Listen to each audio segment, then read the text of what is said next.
पंढरपूर शहर आणि तालुक्यात आज मुसळधार पावसानं जोरदार हजेरी लावली। अर्ध्या तासाहून अधिक काळ कोसळलेल्या पावसामुळे शहराला अक्षरशः झोडपून काढलंय। तर यंदाच्या हंगामातील हा सर्वात मोठा पाऊस मानला जात असून शेतकऱ्यांना मोठा दिलासा मिळालाय।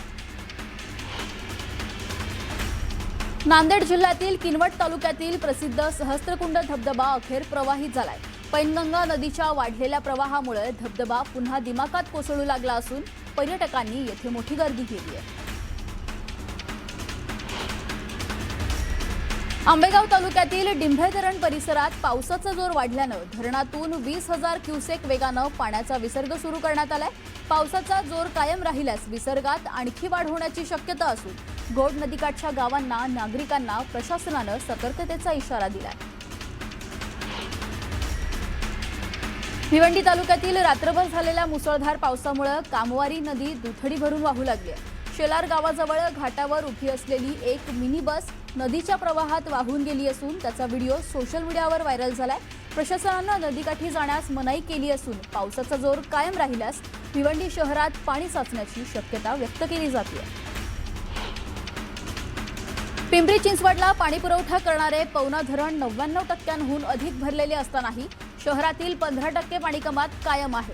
त्यातच नवी सांगवीत मुख्य पाईपलाईन फुटल्यानं लाखो लिटर पाण्याचं पाणी वाया गेल्यानं नागरिकांनी प्रशासनाविरोधात संताप व्यक्त केलाय। धाराशिव जिल्ह्यातील भूम तालुक्यातील मुसळधार पावसानं अक्षरशः झोडपून काढले। पात्रूड परिसरात पाण्याच्या प्रवाहामुळे सुमारे 70 नागरिक आणि जनावरं अडकली असून बेदरेवाडी गावाचा संपर्कही तुटलाय। प्रशासनानं नागरिकांना सतर्क राहण्याचं आवाहन केलं।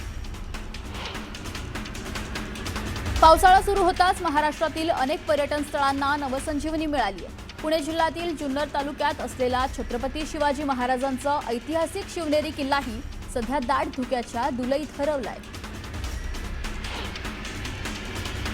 संततधार पावसामुळे बदलापूर जवळील बारवी धरणाची पाणी पातळी झपाट्याने वाढली असून धरणात सध्या 91% पाणीसाठा आहे। धरणाचे स्वयंचलित दरवाजे कधीही उघडून पाण्याचा विसर्ग सुरू होण्याची शक्यता आहे। त्यामुळे बारवी नदीकाठच्या 14 गावांना सतर्कतेचा इशारा देण्यात आला आहे। हिंगोली जिल्ह्यात 3 दिवसांच्या विश्रांतीनंतर पावसानं पुन्हा एकदा दमदार पुनरागमन केलंय। शहरासह आखाडा, बाळापूर, कनेरगाव, नाका, गोरेगाव आदी भागांमध्ये दुपारनंतर मुसळधार पाऊस झालाय। त्या पावसामुळे काही ठिकाणी रस्ते आणि शेतांमध्ये पाणी साचले असून शेतीच्या मशागतींच्या कामांनाही फटका बसलाय। जळगाव जिल्ह्यातील मुक्ताईनगर तालुक्यातील कुऱ्हा परिसरात झालेल्या ढगफुटी सदृश्य पावसामुळे शेती आणि घरांचं नुकसान झालंय। नदी नाल्यांना आलेल्या पुरामुळे शेतजमिनी खरडून गेल्या असून उभी पिकंही धोक्यात आली आहेत। त्या पार्श्वभूमीवर विधान परिषद सदस्य तथा माजी आमदार एकनाथराव खडसे यांनी जिल्हाधिकाऱ्यांना निवेदन देत तात्काळ पंचनामे करून नुकसानग्रस्त शेतकरी आणि नागरिकांना भरपाई देण्याची मागणी केली आहे। पुणे जिल्ह्यातील जुन्नर तालुक्यात मुसळधार पावसामुळे मीना नदीला पूर आला असून अनेक पूल पाण्याखाली गेलेत। अशातच नारायणगाव येथे पुराच्या पाण्यातून जाण्याचा प्रयत्न करणाऱ्या एका गृहस्थाचा काही सतर्क युवकांनी प्रसंगावधान राखत जीव वाचवलाय। प्रशासनाच्या वारंवार इशाऱ्यानंतरही नागरिकांकडून होत असलेल्या धोकादायक कृती पुन्हा एकदा आता समोर आल्या आहेत। पुण्यातील गरवारे पुलाखाली नदीपात्रात अडकलेल्या 25 वर्षीय युवकाला अग्निशमन दलाच्या जवानांनी धाडसी बचाव मोहीम राबवत सुखरूप बाहेर काढले। पाण्याच्या वेगवान प्रवाहात खांबाला धरून उभ्या राहिलेल्या युवकांपर्यंत जवानांनी लाईफ जॅकेट, रिंग आणि दोरीच्या सहाय्यानं पोहोचत त्याला जीवदान दिलंय। या धाडसी कामगिरीचे नागरिकांकडून आता कौतुक होत आहे। बुलढाणा जिल्ह्यातील शेगाव तालुक्यात 24 तासांच्या मुसळधार पावसानं शेतीचं मोठं नुकसान झालंय। भोनगाव, बोंडगाव आणि खातखेड परिसरातील शेतांमध्ये पाणी साचून पिकं जलमय झालेत। त्या पार्श्वभूमीवर माजी आमदार दिलीप कुमार सानंद यांनी बाधित शेतकऱ्यांची भेट घेत नुकसानीची पाहणी केली आहे। जळगाव जिल्ह्यातील ढगफुटी सदृश्य पावसानंतर मंत्री गिरीश महाजन आणि पालकमंत्री गुलाबराव पाटील यांनी अमळनेर आणि पारोळा तालुक्यातील नुकसानग्रस्त भागाची पाहणी केली आहे। शेतकरी आणि ग्रामस्थांशी संवाद साधत तातडीने पंचनामे करण्याचे निर्देश देण्यात आले। नुकसानग्रस्तांना मदत, जनावरांच्या नुकसानाची भरपाई आणि मृतांच्या कुटुंबियांना प्रत्येकी 5 लाख रुपयांची मदत देण्याची घोषणा यावेळी करण्यात आली आहे। यवतमाळच्या बाभुळगाव तालुक्यात बेंबळा धरणाचे 20 दरवाजे एकाच वेळी उघडल्यानं परिसरातील अनेक गावांमध्ये पूरस्थिती निर्माण झाली आहे। हजारो हेक्टर शेती खरडून गेल्यानं संतप्त शेतकऱ्यांनी मंत्री अशोक उईके यांच्यासमोर रोष व्यक्त केलाय। खोपोलीतील गारमाळा रस्त्यावरून एक स्कोडा कार सुमारे 50 फूट दरीत कोसळली आहे। मात्र कार झाडाला अडकल्यानं मोठी दुर्घटना टळली आहे आणि चालकाचा जीव थोडक्यात बचावलाय। स्थानिकांच्या मदतीनं चालकाला सुरक्षित बाहेर काढण्यात आलं असून खोपोली पोलीस पुढील तपास करत आहेत।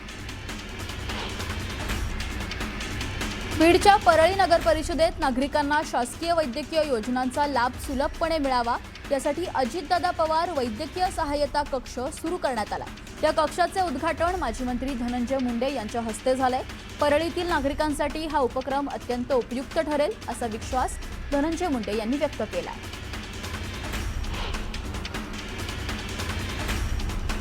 बीडच्या परळीतील प्रभू वैजनाथ मंदिर परिसरात उभारण्यात येणाऱ्या अत्याधुनिक भक्त निवासाच्या कामाची माजी मंत्री धनंजय मुंडे यांनी पाहणी केली आहे। यावेळी बांधकामातील काही त्रुटींवर नाराजी व्यक्त करत संबंधित अधिकारी आणि कंत्राटदारांना दर्जेदार काम तातडीनं पूर्ण करण्याच्या सूचना दिल्या। भाविकांसाठी आधुनिक सुविधा उपलब्ध व्हाव्यात यासाठी हे काम अंतिम टप्प्यात आहे। हिंगोलीच्या जवळा बाजार कृषी उत्पन्न बाजार समितीतर्फे जिल्ह्यातील 60 प्रगतशील शेतकऱ्यांचा कृषीरत्न पुरस्कार देऊन गौरव करण्यात आला। शेतीत नाविन्यपूर्ण प्रयोग करून उत्पादन वाढ साधणाऱ्या शेतकऱ्यांचा आमदार चंद्रकांत नवघरेंच्या हस्ते सन्मान करण्यात आला। भारतीय बॉक्सिंगपटू साक्षी चौधरी हिनं ग्लास्गो कॉमनवेल्थ 2026 मध्ये महिलांच्या 91 किलो वजनी गटात सुवर्णपदक मिळवले। या निमित्तानं भाजपचे महाराष्ट्र प्रदेशाध्यक्ष रवींद्र चव्हाण यांनी सोशल मीडियाच्या माध्यमातून तिचं विशेष अभिनंदन केलंय। रवींद्र चव्हाण यांच्या पुढाकारातून तसेच कल्याण डोंबिवली रनर्स ग्रुप आणि डोंबिवलीकर एक सांस्कृतिक परिवार यांच्या संयुक्त विद्यमाने दरवर्षी डोंबिवलीकर फ्रेंडशिप रन ही हाफ मॅरेथॉन आयोजित केली जाते। 2025 साली या उपक्रमात साक्षी प्रमुख पाहुणी म्हणून उपस्थित होती। यावेळच्या आठवणींना रवींद्र चव्हाण यांनी उजाळा दिलाय। इंदापूर पोलिसांनी अवैध शस्त्र प्रकरणी धडक कारवाई करत एका परप्रांतीय तरुणाला अटक केली आहे। त्याच्याकडून 2 जिवंत काडतुसं, 2 मॅग्नीज आणि इतर साहित्य असं सुमारे 58,000 रुपयांचा मुद्देमाल जप्त करण्यात आलेला असून या प्रकरणाचा पुढील तपास सुरू आहे।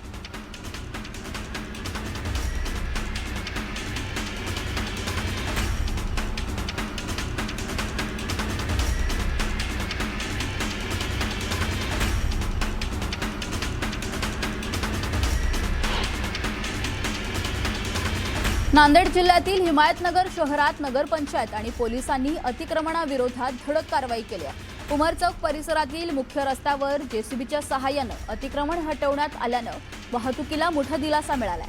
मुख्य रस्त्यानं अखेर मोकळा श्वास घेतला।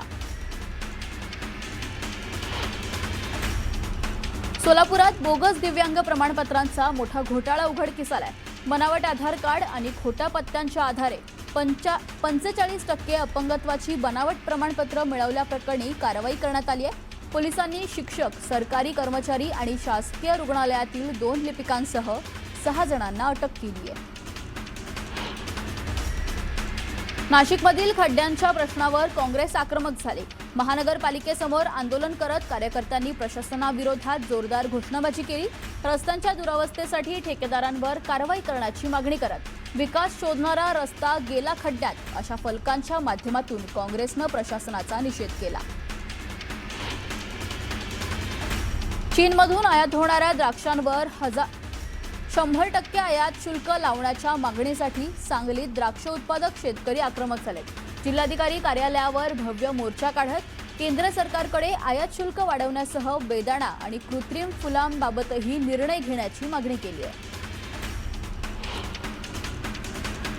छत्रपती संभाजीनगरमधील आदर्श नागरी सहकारी पतसंस्थेतील कथित घोटाळ्याप्रकरणी एमआयएमचे नेते इम्तियाज जलील यांच्या नेतृत्वाखाली ठेवीदारांनी जिल्हाधिकारी कार्यालयासमोर आमरण उपोषण केले। उपोषण स्थळाला छत्रपती संभाजीनगरचे जंतर मंतर असे नाव देण्यात आलं असून परिसरात कडेकोट पोलीस बंदोबस्त तैनात करण्यात आलाय। ठेवीदारांचे पैसे मिळेपर्यंत आंदोलन मागे घेणार नसल्याची भूमिका इम्तियाज जलील यांनी स्पष्ट केली आहे.